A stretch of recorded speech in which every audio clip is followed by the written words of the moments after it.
오늘은 부활주일, 복된 날, 아름다운 날, 참으로 기독교의 큰 명절 중에 하나가 바로 이 부활주일 아닙니까? 오늘 이 부활주일 아침에 부활의 기쁨을 가지고 이 예배에 참석한 성도 여러분들에게 하나님의 놀라운 은혜와 평강이 넘치고 부활의 기쁨과 감격이 넘치시기를 기원합니다. 기독교의 신학은 크게 두 가지로 나눌 수 있습니다. 제일 먼저는 자유주의 신학과 두 번째는 보수주의 신학입니다. 우리 교회는 교리와 신앙이 보수주의 신학에 속합니다. 자유주의 신학은 18세기, 19세기 독일에서 일어난 운동으로 주로 두 가지를 강조합니다. 제일 먼저는 성경의 고등 비평, 영어로 말하면 higher criticism, 두 번째는 사회 복음주의를 부르짖습니다. 성경의 고등 비평이 뭐냐? 굉장히 어려운 말인데 하등 비평도 있고 고등 비평도 있는데 쉬운 말로 말하면 성경의 고등 비평, 자유주의 신학자들이 말하는 고등 비평이라는 건 성경은 우리가 받아들이기 어려운 것들이 너무 많다는 겁니다.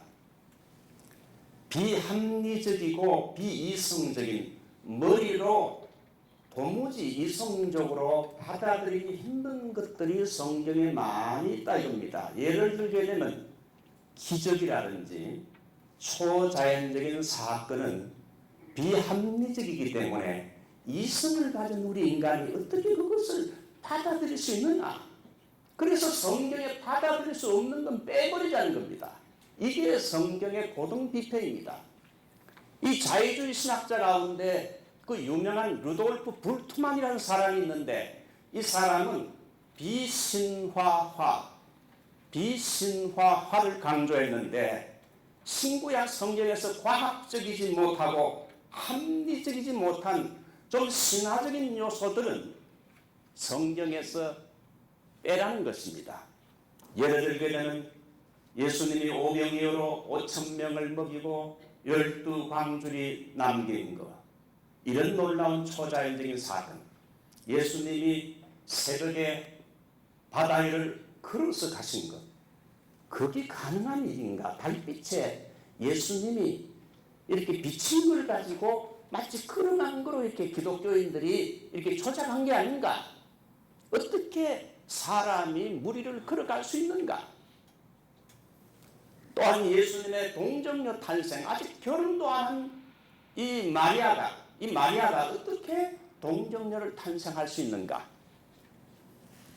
또한 예수님의 부활, 죽었다가 부활했다 하는데 어떻게 우리가 인간의 논리로 그걸 받아들일 수 있느냐? 이런 신화적인 요소들은 성경에서 빼버리자. 이게 소위 자유주의 신학입니다. 독일에서 일어난 자유주의 신학인데 사실 그들이 신학자라고 말하지만 아직도 구원받지 못한 지옥자식에 불과한 것입니다.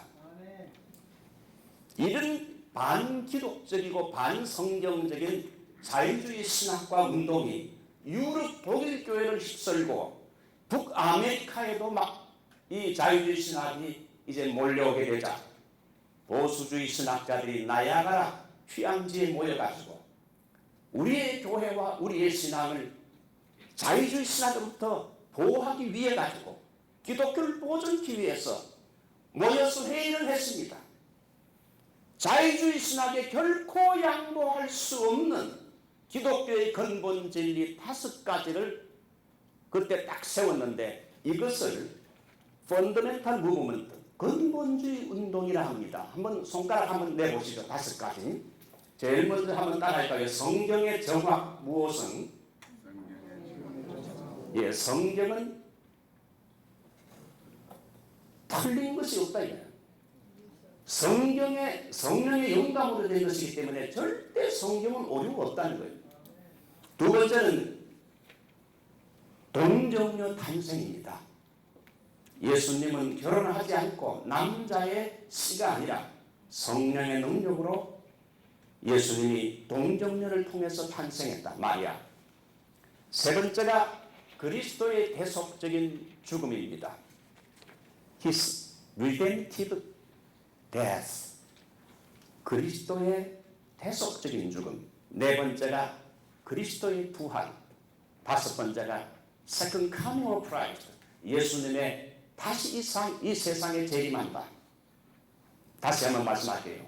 그래서 자유주의 신학으로부터 보수주의 신학자들이 우리가 최소한 이 다섯 가지 마지노선은 결코 양보할 수 없다. 성경은 정황무화하다.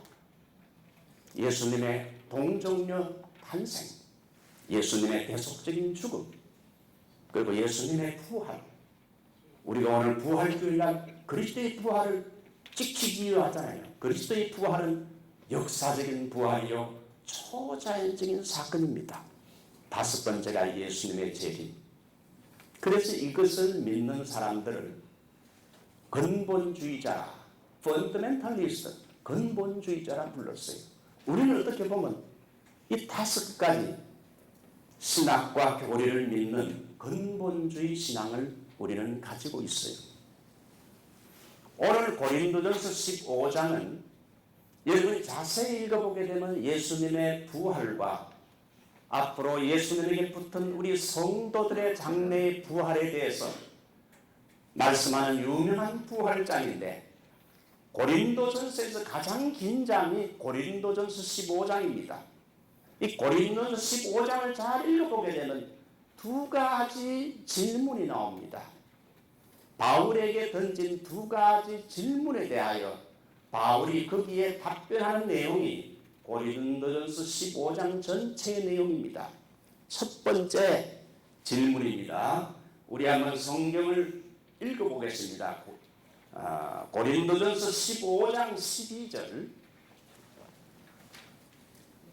우리 성가대서 전체 한번 고린도전서 15장 12절 읽어주시기 바랍니다. 그리스도께서 죽은 자 가운데서 다시 살아나셨다. 너희 중에서 어떤 영사를 어찌하여 죽은 자 가운데서 부활하였다 하느냐. 예, 됐습니다. 고린도 교회 교인들은 중에 일부는 그리스도께서 죽은 자 가운데서 부활했는데 그 당시 헬라 철학 사상의 영향을 받은 고린도 교인 중에 일부는 어떻게 죽은 자가 부활할 수 있느냐? 이게 말이 되느냐? 부활을 믿지 않는 사람들이 소수의 고린도 교인들이 있었다는 거예요. 그래서 이것을 바울에게 질문한 겁니다. 여러분 고린도를 가보셨습니까? 저는 고린도를 갔는데 터키 바로 옆에 그리스가 있죠. 그리스 아덴이죠. 아덴 가게 되면 이렇게 여러 신전들이 많아요. 거기서 한 2시간 차를 타고 가게 되면 고린도라고 있는데, 고린도시는 과거에 굉장히 엄난했던 도시입니다. 그래서 엄난하게 됐다면 고린도화가 됐다 그래요. 거기는 운하가 있고 아주 이 바다에 해상무역이 발달했어요. 이 고린도는 헬라 철학의 영향을 받았기 때문에 그 당시 헬라 철학은 사람의 이모탈, 영혼 불멸에 대해서는 믿었지만 사람이 죽었다가 사는 문제에 대해서는 이 고린도 교인들과 특별히 고린도에 있는 그 헬라 문화의 영향을 받은 사람들은 부활을 믿지 않았습니다. 그래서 고린도 교회에 나왔지만 헬라 철학에 많은 영향을 받은 소수의 사람들이 어떻게 부활이 과연 가능한 것이냐, 그렇게 질문한 겁니다. 거기에 대한 바울의 답변이 뭡니까? 예수 그리스도의 역사적인 부활 사건을 예로 들면서 예수님이 죽음에서 부활하셨다. 예수님의 죽음의 부활은 한 사람이 목격한 것이 아니라 고린도전서 초반부를 보게 되면 12 제자와 500명 이상의 수많은 사람들이 예수님의 부활을 실제 눈으로 목격했다 이겁니다. 그러므로 그리스도가 부활하셨는데 왜 부활이 없다고 하느냐? 그리스도도 부활하셨을 뿐 아니라 앞으로 그리스도에게 붙은 우리도 장차 그리스도처럼 부활하게 된다는 부활 사상을 고린도후서 15장에서 바울은 질문에 답변을 하고 있습니다. 그리스도가 부활의 천년배이기 때문에 그리스도가 이 땅에 재림하실 때에 그에게 붙은 성도들의 무덤물이 터지면서 그리스도처럼 우리도 장차 육체 부활한다는 겁니다. 저는 로즈에에 가서 장례식을 많이 성도들 했습니다. 죽은 성도들이 묻히지만 앞으로 그리스도의 재림의 새벽 때 이 무덤문이 지진나면서 터질 겁니다. 그래서 이 그리스도처럼 부활하게 된다. 이것이 바울의 메시지입니다. 여러분, 우리 성도들이 이 땅에 저와 여러분이 살다가 죽으면 어떻게 될까요? 한번 그 죽음 후의 일에 대해서 한번 생각해 본 적 있습니까? 우리 영혼이 죽었다는 것은 몸과 영혼이 세퍼레이션, 분리되는 걸 말합니다. 영혼이 몸에서 빠져나오게 되면 그 의사들이 죽었다 그럽니다. 영혼이 분리되는 거지요. 의사들에 의하면 영혼이 빠져나가게 되면 사람의 무게가 조금 준답니다. 영혼도 무게가 있는지. 죽은 사람의 몸은 살아있는 사람보다 조금 가볍다 그래요. 이제 여러분 죽게 되면 어떻게 될까요? 죽을 때 우리 눈으로 볼 수 없지만 천사가 옵니다. 천사가 와서 그 영혼을 이끌어갑니다. 옛날에 사도 바울도 삼청천 갈 때 이끌려 갔다 그랬어요. 자기 힘으로 못 가요. 이끌려 가는 거예요. 보통 사람들이 그 장례식 때 소천하셨습니다 하는데 그건 용어상으로 잘못된 말이에요. 소천되셨다 해야 돼요. 내 힘으로 하늘로 올라가는 게 아니에요. 천사가 와서 그 영혼을 이제 이끌고 이제 천국으로 인도하는데 그 영혼이 어디로 갈까요? 곧바로 지구를 벗어납니다. 그래서 우주의 한 장소인 천국에 도달하게 됩니다. 지금 천국이 어디 있을까요? 우주 밖에 있는데 지구에서 아주 멀 수도 있고 아주 가까울 수도 있고 우리는 정확한 장소를 알 수 없죠. 천국에 도착하는 데는 여러분이 죽게 되면 그 영혼이 10분, 15분도 못 가서 천국에 도착하게 돼요. 로켓보다 빠르게 천국에 도착하게 되는데 이제 천사에 끌려 천국에 도착합니다. 사도 바울은 고린도후서 12장 보면 자기가 삼청천에 올라간 경험이 있다 그랬어요. 삼청천, 1청천은 뭡니까? 지금 대기권의 하늘이죠. 2청천은 우주의 하늘입니다. 3청천은 천당의 바로 하늘과 같습니다. 천당을 말합니다. 그래서 이제 믿는 사람이 죽게 되면 이제 천당으로 올라가는데 이 천당을 여러 단어로 표현합니다.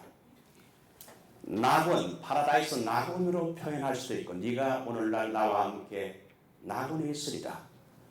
회개한 강도는 오늘 죽게 되지만 내일도 아니고 바로 오늘, today 네가 나와 함께 낙원에 같이 거하게 된다. 그래서 천국을 낙원이라 그래요. 또 혹은 아브라함의 품이라 그럽니다. 히브리서 12장 22절 23절 보면 하늘의 예루살렘, 낙원, 아브라함의 품, 하늘의 예루살렘이라고 천국을 말합니다. 하늘의 예루살렘에 우리가 이제 올라가게 되면 거기엔 천만 천사가 있고 하나님이 계시고 온전케 된 의인의 영들이 거기에 있다 그랬어요. 온전케 된 앞서간 성도들의 영혼이 지금 하늘나라 천국에서 천국을 누리고 있다. 그리스도와 함께 왕노하고 있다고 말하고 있습니다. 그러므로 저와 여러분들이 이 땅에서 신앙생활하다가 오늘이라도 하나님이 내 영혼을 부르신다면 우리가 어디로 갈까요? 천사에 끌려서 천국에 들어가는 줄 믿습니다. 저는 신학교에서 조직신학을 가르치는 사람으로 교회론을 보게 되면 교회가 두 가지가 있다 그럽니다. 제일 먼저는 천상교회, 새 예루살렘, 지금 천국에 가 있는 앞서간 성도들이 있는 천상교회를 승리한 교회라 그럽니다. 그 다음에 이 땅에 있는 지상교회를 전투적인 교회라 그럽니다. 이 땅에서 신앙의 경주를 마치고 믿음으로 승리하는 성도들이 육신을 벗어나서 천국에 가서 그 영광을 현재 정신적으로 누리고 있는 천당의 삶을 살고 있는 사람들, 그 의인의 온전히 된 의인들의 영혼이 현재 바로 천상교회라 그래요. 이 땅의 교회는 뭡니까? 전투적인 교회. 왜? 아직도 마귀와 싸우고 환난 핍박과 여러 가지 시험과 싸워야 하는 영적 전투를 해야 되기 때문에 이 지상에 아직도 있는 교회는 로컬 처치는 전투적인 교회입니다. 여러분 천국에 입성하면 어떻게 될까요? 그리스도께서 두 팔을 벌리고 환영합니다. 그동안 신앙생활한다고 수고했다. 주님의 얼굴을 페이스 투 페이스 얼굴을 뵙고 이제 앞서간 성도들이 김집사 김권사 왔구나 환영을 합니다. 그곳에서 천국의 낙을 누리는데 그래서 계시록 14장 13절 주 안에서 죽은 자는 복이 있도다. 저희 수고를 거치고 시리니 우리가 여러분 예수 믿고 이 땅에 살다가 오늘이라도 이 세상을 떠나게 되면 천국에 들어가서 복을 누리는 줄 믿습니다. 하늘의 예루살렘인 예루살렘에서 주님과 함께 복을 누리다가 예수님 재림할 때에 천군 천사와 함께 하늘에 있는 앞서간 성도들의 영혼이 주님 재림 때 같이 이 땅에 내려옵니다. 잘 들으십시오. 잘 내려옵니다. 그렇게 되면 예수님이 재림할 때 어떤 일이 일어납니까? 호령과 천사간의 나팔 소리가 트럼펫 소리가 팍 나게 되면 이 땅에서 죽은 성도들의 육체는 영혼은 천국 가지만 육체는 이 땅이잖아요. 그래서 잔다고 했어요. 그래서 죽은 그 영혼 육신이 나팔 소리와 함께 부활하는 거예요. 주 안에서 잠든 성도는 다 get up 일어나라. 그 소리와 함께 나팔 소리와 함께 여러분 일어나게 되면서 영혼과 육신이 만나서 신천신지에서 바로 신천신지에서 영광을 누리게 된다는 것이 성경의 메시지예요. 저는 만 25살에 목사 안수를 받고 광주 보병학교에 가서 장교 훈련을 16주 동안 밤낮으로 받고 그 훈련 후에 중위 계급장을 달고 군목을 한 3년 반 했습니다. 훈련을 받을 때에 여러 가지 밤낮으로 훈련을 받고 10시가 되면 내부만에서 이제 다 누워서 잠을 자야 됩니다.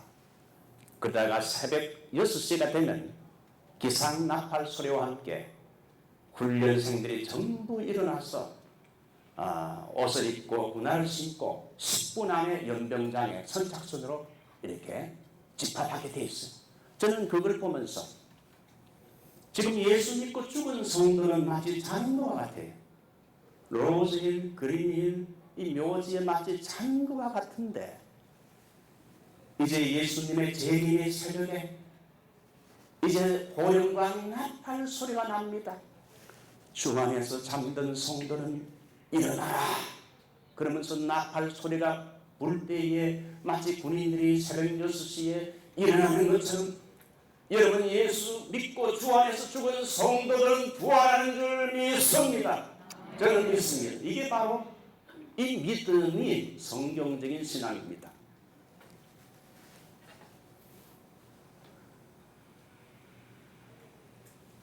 여러분 찬송가 168장을 보면 무덤 속에 잠자던 자 그때 다시 일어나 영화로운 부활 승리 얻으리.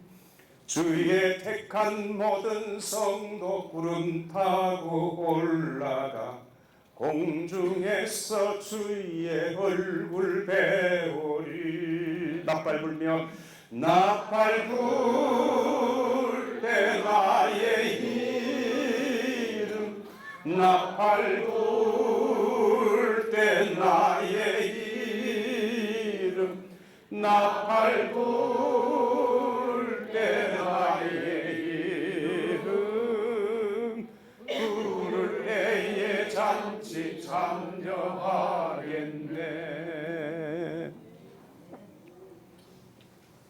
하관식에 이제 남편과 아내를 묻는 그 슬프고 절망적인 그 예식 때에 이 부활의 소망을 목사가 심어주게 되니 얼마나 감사합니까? 저는 여러분들이 이곳에서 천국 가기까지 신앙생활 잘하고 앞으로 제가 여러분들을 다 묻어드릴 겁니다. 그러니까 여러분 나이가 들면 자기를 장래한 목사를 잘 이렇게 선택해놔야 돼요. 제가 이 한국과 미주에서 근무하면서 장례식을 많이 자살한 사람도 있고 이 장례 예식을 거의 한 200번 이상 했다고 생각해요. 장례 예식이지만 그리스도인들은 말이죠. 부활의 소망 때문에 우리는 불신자처럼 슬퍼하지 않는다. 지금은 자는 것이고 새벽 6시 주님의 재림 때는 일어난다. 그러므로 그리스도인들은 사랑하는 사람이 죽었어도 절망하지 않습니다. 지나치게 슬퍼하지 않습니다. 왜? 부활의 소망, 다시 만날 것을 믿기 때문에. 자, 이제 마지막으로 두 번째 질문입니다. 두 번째 질문은 고린도전서 15장 35절입니다. 자, 고린도전서 15장 35절 저와 함께 읽어봅시다. 시작. 누가 묻기를 죽은 자들이 어떻게 다시 살며 어떠한 몸으로 오느냐 하리니. 예수님께서 부활했으니 우리도 앞으로 부활할 것이고, 부활한다면 어떻게 우리 몸이 변화되고 부활하는가, 그거 여러분 좀 참 궁금하잖아요. 오늘 바울이 답변을 합니다. 그 당시에 애국 사람들은 이 부활 사상이 있었어요. 그래서 애국 사람들은 부활할 때 현재의 몸 그대로 부활하게 된다. 그러면서 여러분 애굽의 룩스 같은데 여러분이 이집트 한번 관광 가게 되면 그 무덤들을 많이 구경하는데요. 그 무덤 안에 그 시신 미라 거기에 그 씨앗들을 많이 놔뒀어요. 이 죽은 후에 나중에 부활하게 되면 집에 갈 때 배고프니까 씨앗을 좀 먹으라 이거예요. 그래서 씨앗을 옆에 놔뒀어요. 부활 사상이 있었어요. 여러분 IS가 그 예수 믿는 기독교인들을 다 잡아가지고 노란 옷을 입혀놓고는 어떻게 죽입니까? 칼로 어디를 칩니까? 목을 쳐요. 중동 사람들도 부활 사상이 있는데 목을 치게 되면 목 빼임 당한 사람은 부활하지 못한다. 그런 관념을 가지고 있기 때문에 이놈은 부활해도 나중에 부활할 수 없도록 목을 쳐버리는 거예요. 칼로. 그래서 칼로 목을 친다고 바울도 목빼임을 당했죠. 참수형을 당했죠. 바로 그런 의미가 거기에 숨겨져 있어요. 그런데 이 바울은 죽은 후에 어떻게 되느냐? 현재의 육신이 앞으로 부활할 텐데 현재의 육신과는 질적으로 다른 몸으로 변화된다는 겁니다. 씨앗이 심겨지게 되면 싹이 나고 그 다음에 가지가 뻗고 큰 나무가 되어 형체가 변하다는 것처럼 이제 부활할 때는 우리의 몸이 질적으로 달라진다는 거예요. 예수님께서 부활 전의 몸과 부활 후의 몸이 조금 달랐어요. 자, 어떻게 변화되는가? 5가지를 오늘 소개하고 말씀을 맺고자 하는데 제일 여러분 처음 보게 되면 죽을 몸이 죽지 않은 몸으로 변화됩니다. 여러분 성경에 죽었다가 살아난 사람들이 누가 있습니까? 나사로, 야이로의 딸, 나인성 과부의 아들, 그리고 예수님이 십자가에 돌아가실 때 운명하실 때 어떤 일이 일어났습니까? 지진이 막 나면서 마태복음 보게 되면 죽었던 성도들의 몸이 많이 일어났다, 소생됐다고 말하고 있어요. 그러면서 예수님이 부활한 날 그들이 기다렸다가 예루살렘에 들어와서 사람들에게 보였다. 죽었다가 다시 살아난 사건이 있어요. 그런데 문제는 죽었다가 살아난 사람들이 영원토록 살았는가? 아니죠. 10년, 15년, 20년 가서 다 다시 나사로도 죽고 다 죽었어요. 그러므로 그것은 진정한 부활이라 할 수 없고 소생됐다 이렇게 말하는 것이 좋은 줄 압니다. 우리가 앞으로 부활하게 되면 다시는 죽지 않는다. 나사로는 살았으나 다시 죽었어요. 다시는 죽지 않는다는 것이 바로 이 메시지입니다.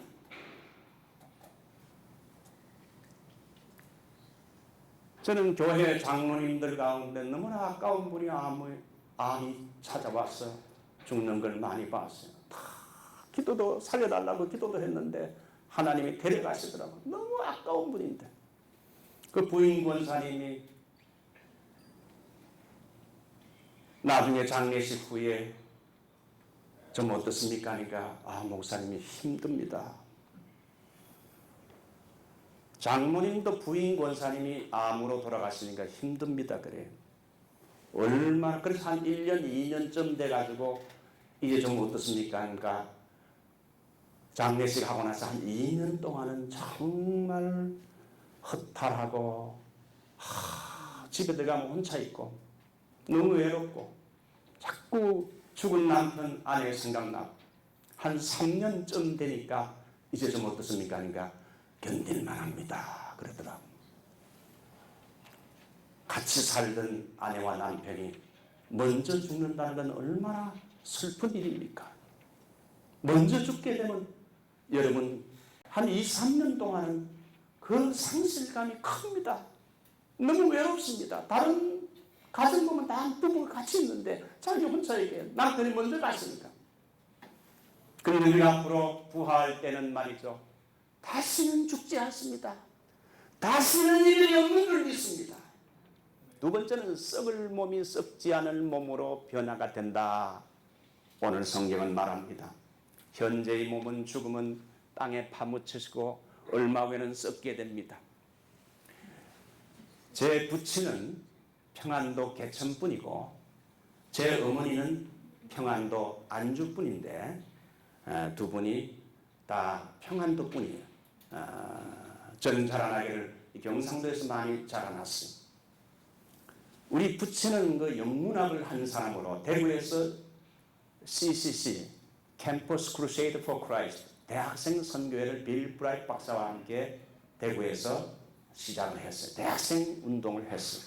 그러다가 나중에 이제 목회를 했는데 목회를 잘 해가지고 교인이 막 1000명 이상 늘어나고 우리 부친은 장로교 목사면서도 순복교인들이 많이 왔어요.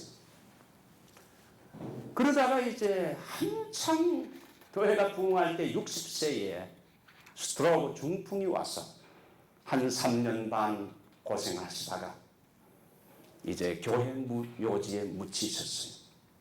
가끔 한국을 방문해 보게 되면 풀을 뜯어주기도 하지만 이미 수십 년이 지났기 때문에 그 시신이 다 흙으로 변했고 해골과 뼈만 있을 것이라고 생각합니다. 우리 이 육신은요 썩을 몸입니다. 그러나 앞으로 부활체는요 절대 썩지 않아요. 썩을 몸이 썩지 않을 몸이 된다고 그랬어요. 세 번째는 욕된 몸이 영광스러운 몸으로 된다. 왜 욕된 몸이랬을까요? 우리가 이 몸에 소욕이 많고 욕심이 많아요. 그래가지고 이 몸 가지고 죄짓고 방탕하고 음란하고 나쁜 짓 많이 한다 이거. 사도 바울도 육을 가지고 신앙생활 하다 보니 로마서 7장 보니까 마음으로는 하나님의 뜻을 따라 살기 원하는데 육신을 가진 내가 이 죄를 범하는도다. 오라 나는 곤고한 사람이로다. 누가 나를 이 사망의 몸에서 건져내라. 육과 영 사이에 치열한 영적 싸움을 하고 실패를 경험하고 있는 바울도 솔직히 고백을 했어요.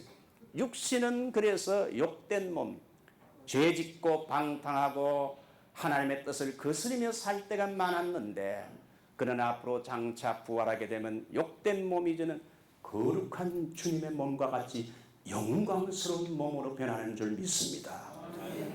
네 번째는 약한 몸이 강한 몸이 됩니다. 우리는 피곤하지요. 샌디에고에 신방을 한번 갔다 오면 그날은 피곤하고 그 다음날 새벽에 일어나기가 어려워요. 피곤하지요. 바이러스 감기 걸리고 각종 암, 얼마나 암이 많은지 한국 사람들은 3명 중에 1명이 암 지뢰밭이라. 언제 암에 걸릴지 몰라요. 질병에 노출된 약한 몸입니다. 고혈압, 당뇨, 콜레스테롤, 심장이 안 좋고 무릎이 안 좋고 백내장이 오고 불면증이 오고 나이가 들면서 머리가 빠지고 피부도 노화가 오고 젊을 때 사진 비교해보면 많이 늙어가고 있죠. 목회해보게 되면 병으로 고생하는 분들이 굉장히 많습니다. 그래서 제가 치유사역에 관심을 가지게 됐어요. 그래서 의사도 고치지 못하는 병을 주님은 고치셨는데 목회자인 내가 치유의 은사를 받아서 그들을 위해 기도해 주면 얼마나 좋을까?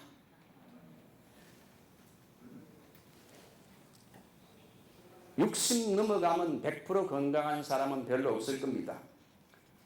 아웃 오브 레인지가 좀 잘, 그게 몇 개가 항상 있어요. 저도 고혈압이 있고 당뇨는 아직 없고 콜레스테롤이 좀 높고, 그래서 우리 어머니가 하는 말이 얘야, 너는 앞으로 목회해도 네 아버지처럼 단기 목회하면 안 된다. 운동을 해라. 그래야 장기 목회를 할 수 있다. 그래서 제가 탁구를 좋아해요. 그래서 신학교 다닐 때 탁구 선수를 했거든요. 그래서 탁구를 한 20분만 하면 막 땀이 쫙 돼요. 우리 김삼도 목사님도 요즘 탁구 배우고 있어. 이 운동을 하십시오. 어떤 닥터가 와서 한번 그 건강 회의를 했는데, 운동하지 않으면 앞으로 큰 수술 한번 할 각오를 하십시오. 운동하지 않는 사람은 큰 수술을 할 각오를 운동하십시오 그러더라고요. 약한 몸이 강함, 앞으로 부활하게 되면요, 다시는 질병하고는 관계가 없어요. 아주 강한 몸이 됩니다. 여러분, 천국 가게 되면 우리 몸이 어떻게 변화될까요? 여러분 가운데는 70, 80, 90 된 분도 있는데, 만약에 앞으로 우리가 부활되면 박장로님 이번에 그 광고하신다고 굉장히 수고하셨는데, 앞으로 우리가 부활하게 되면 박장로님은 한 몇 살쯤 되는 몸으로 부활할까요? 여러분, 노인으로 부활하게 되면 그거 추하지 않습니까? 부활할 때는요, 아주 젊은 때에 아주 가장 보기 좋은 아름다운, 아마 이 젊은이로 부활하지 않겠는가 생각합니다. 저는 신학교에서 조직신학을 가르치기 때문에 그게 절대 잘못된 거 아닙니다. 이제 마지막으로 육의 몸이 영의 몸이 된다. 현재의 몸은 밥 안 먹으면 배고프잖아요. 시공간의 제약을 받아요. 문을 열고 들어옵니다. 저 밖으로 나가려면 문을 다시 열어야 돼요. 그런데 부활할 때는 영의 몸이기 때문에 밥을 안 먹어도 배고프지 않습니다. 먹어도 돼요. 문을 안 열어도 통과합니다. 이게 바로 영의 몸이에요. 내가 날고 싶으면 새같이 휙 날아갈 수 있어요. 슈퍼맨이 될 수 있다 이겁니다. 이게 바로 영의 몸이에요. 예수님께서 부활 전과 후가 어떻게 달라졌습니까? 예수님 죽으시고 부활했을 때 제자들이 유대인들을 두려워가지고 문을 꼭꼭 닫아 잠그고 있었을 때에 예수님이 오셔가지고 갑자기 문도 안 열고 슉 들어오셔가지고 평강이 있을지어다 성령을 받아라. 앞으로 여러분 부활하게 되면 그렇게 되는 시공간을 뛰어넘는다. 자, 얼마나 놀라운 일입니까? 우리의 낮은 몸을 자기 영광의 몸의 형체와 같이 변하게 하시리라.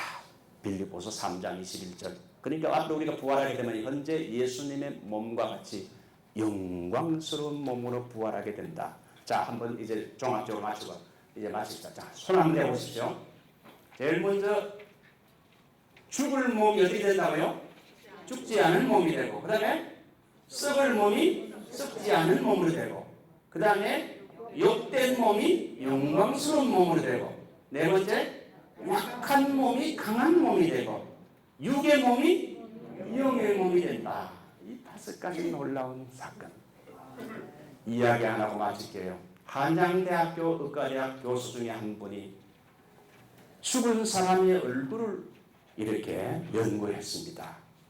수많은 사람이 죽었는데 보니까 어떤 사람의 얼굴은 막 두려움과 공포에 사로잡힌 사람이 있고, 어떤 사람은 어린아이같이 평안하게 캄해가지고 죽은 사람이 있어요. 이게 어떻게 사람마다 얼굴 표정이 죽은 사람이 다를까? 그래서 연구를 했어요. 이 사람이 학력 때문에 그런가? 아니면 어떤 재력 때문에 그런가? 아니면 부부간의 행복도가 여기 관계에 있는가? 아무리 연구해도 그거하고는 상관이 없어. 거긴 답이 없어. 나중에 최종적으로 답을 얻었는데 신앙을 가진 자와 가지지 못한 자의 변화라는 걸 발견했어요. 주를 믿는 신앙을 가진 사람은 죽은 후에도 천국에서 눈을 뜰 걸 믿기 때문에 죽음 이후에도 앞으로 부활 때에 다시 주님 재림 때에 부활할 것을 믿기 때문에 예수 믿고 죽는 사람은 죽을 때도 평안하게 죽을 수 있다는 거예요.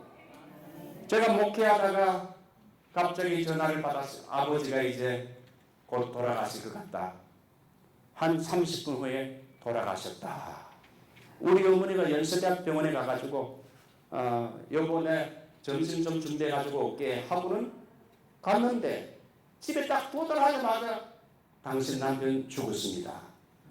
믿어지지 않고 30분 전에 대화를 했는데, 그런데 제가 가서 보니까 마치 어린아이 얼굴처럼 캄해요. 평안하게 들어갔었어요. 평생 주님이라고 말씀 전하고 신앙생활 하다가 자식된 저에게 모범을 보이기 때문에 제가 목사가 됐어요. 그렇게 저는 목사가 안 되려고 했는데 하나님이 붙잡아서 목회하게 하시더라고요.